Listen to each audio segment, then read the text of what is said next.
So if you have ever experienced somebody just being dropped into your spirit, whereas you weren't thinking about them, you didn't hear their name, you didn't see a picture or a video of them or anything, but suddenly they're on your mind, they're on your spirit, this is a way that the Holy Spirit speaks to us.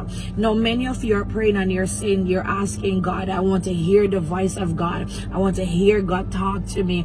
And the truth is, many persons, whilst they are praying for God to speak to them, they are not equipped and sensitive of the way in which that God will speak to them. And so the Bible tells us that God will speak in one way, and when man does not hear, then he will speak in another way. And when he speaks in that other way, if man still does not hear, then God will wait for you to go to sleep, and so he will give you a message and he will speak to you through dreams. So some of you are asking God, open my ears and cause me to hear you, to see and to know when you're speaking. But yet when he drops someone on your heart, you ignore it. Whenever the Holy Spirit drops someone on your heart, it is because he wants you to pray for that person. It is because something is happening with that person and he wants you to pray for that person, intercede for that person, or perhaps to call that person and just check on them to find out, how is this person doing? So God will speak to you by giving you impressions. He will just put something on your heart, and that's the way that he will speak to you. Another way in which he will speak to you by impressions is, some of you get invitations to go out, and when you get invitations to go out, something keeps happening, whereas the Spirit of God keeps telling you, instead of driving the route that you would normally take, I want you to drive the other way.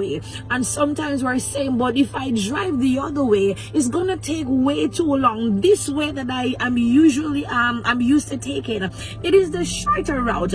But God is saying, I'm just trying to get you to take the longer route, because something may happen on this route that you may not have foreseen. And so when he keeps nudging you in your spirit, don't leave the house today, don't leave the house today, on your way to church, on your way to the grocery shop, make sure you take the other route, and you're ignoring the nudges and the ways in which God will speak to us. And it is so funny. We were getting ready to drop our baby at school this morning, and on our way, we were early. On our way, we left something at home, and when we left something at home, we had to turn all the way back. On the way back, I'm thinking, oh my God, let it stay, just let it stay, we're gonna be late.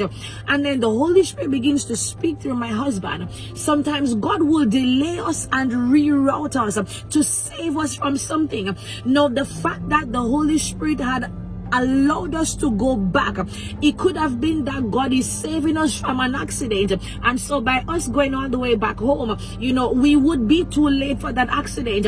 Perhaps something was happening at the house that God wanted us to go back to catch or to fix before it was too late.